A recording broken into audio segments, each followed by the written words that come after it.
அந்த வானத்துல ஒட்டப்பட நிலா வேணுமா இல்ல ராத்திரில கொட்டி கிடக்கிற நட்சத்திரம் வேணுமா இல்ல சுட்டு சுட்டு சுத்தி வர சூரிய வேணுமா என்ன வேணும் கேள்வி இப்போ கட்டி தூரத்து காலையில போடுறேன் மாமா என்ன என்ன என்ன அங்க பாருங்க என்ன என்ன அதோ அந்த பூ மேல உட்கார்ந்திருக்கே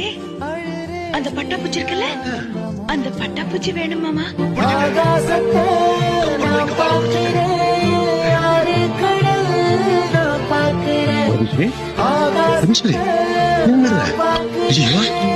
நீ அழக்கூடாது